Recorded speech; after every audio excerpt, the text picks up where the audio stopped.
ఎన్నో రోజులుగా రాష్ట్ర ప్రజలందరూ ఎదురు చూస్తున్న ఈ ఒక దుర్మార్గుడిని అరెస్ట్ చేయటం అనే విషయంలో ఫైనల్గా ఆంధ్ర పోలీసులు విజయం సాధించారు. అయితే ఎన్ని దుర్మార్గాలకి పాల్పడటమే కాకుండా వాటిని కప్పిపుచ్చుకోవడానికి పదే పదే వేరు వేరు తప్పులు చేసుకుంటూ ఒకదాని మీద ఒకటి అంటే తప్పులు చేసుకుంటూ ఈ గత వైసీపీ పాలనలో జరిగిన ప్రతి ప్రోగ్రామ్ ప్రతి విషయంలోనే ఇలాగే జరుగుతూ ఉంది. అయితే అన్నిట్లోకి ఇంకా దుర్మార్గంగా ఎవరైతే బాధితుడు ఉన్నాడో బాధితుడు అంటే గన్నవరం పార్టీ ఆఫీస్ మీద దాడి చేశారు, దారుణంగా కొట్టారు, తగలబెట్టారు. ఇవన్నీ విజువల్స్ అన్నీ చూస్తూనే ఉన్నాం. అంతా అంతా చాలా స్పష్టంగా కనపడింది ఆ రోజుల్లో. ఫైనల్ గా ఇప్పుడు న్యాయం జరుగుతుంది అనే వాళ్ళందరినీ అరెస్టుల పర్వం జరుగుతుండగా అంటే ఏదో సినిమాలో చూపించినట్టుగా బాధితుడిని కిడ్నాప్ చేసి బెదిరించి వాళ్ళతోనే ఒక వాంగ్మూలం ఇప్పించి నాకేం సంబంధం లేదు, నేను ఫిర్యాదే చేయలేదు అంటే అసలు ఎలా ఎలా ఉందో ఒకసారి పరిస్థితి ఆలోచించింది. ఇలాంటివి వైసీపీ పాలన జరిగాయి. ఇప్పుడైతే కనుక అవకాశమే లేదు. ప్రజలందరూ కూడా గమనిస్తా ఉన్నారు. బాధితుడినేమే కిడ్నాప్ చేసి భయభ్రాంతులు చేసి వాళ్ళతో వాంగ్మూలం ఇప్పించినంత మాత్రాన అది బయటకు వచ్చేస్తుంది. మనంతా సేఫ్ అయిపోతాం అనుకుంటాం. ఇప్పుడు కుదిరే పరిస్థితి లేదు. ఓకే, ఎంత దుర్మార్గం ఒకసారి ఆలోచించింది. అయితే ఈ లోపే కుటుంబ సభ్యులు కేసు కిడ్నాప్ అయిన సంగతి కేసు పెడతాం జరిగింది. దాని మీద పోలీసులు ఇన్వెస్టిగేషన్ చేశారు. ఇమీడియట్ గా వెంటనే అరెస్ట్ చేయడం జరిగింది. సత్వర న్యాయం అంటే ఇలా జరుగుతుంది. నిజంగా ఎవరికైనా పాపం పడే టైం వస్తుంది ప్రతి ఒక్కళ్ళకి.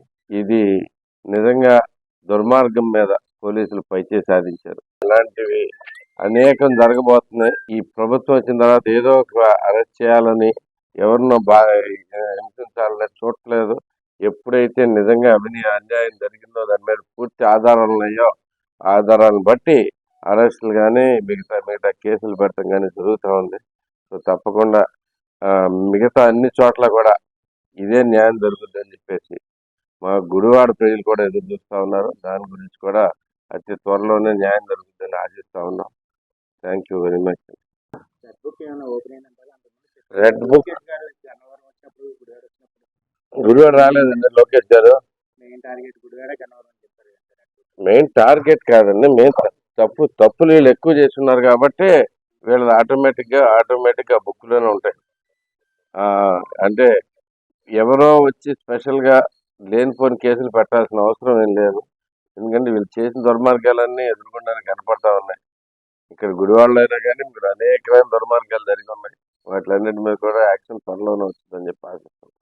దాని మీద పూర్తి అవగాహన ఉంది నాకు. దాంట్లో మాకు తెలిసిందంతా కూడా ఇవ్వటం జరిగింది. దానిలో జరిగిన మా అన్యాయం మొత్తం అది టెక్నికల్లీ అంతా ప్రూవ్ అయినప్పుడే మనం క్లియర్ గా యాక్షన్ తీసుకుంటాం.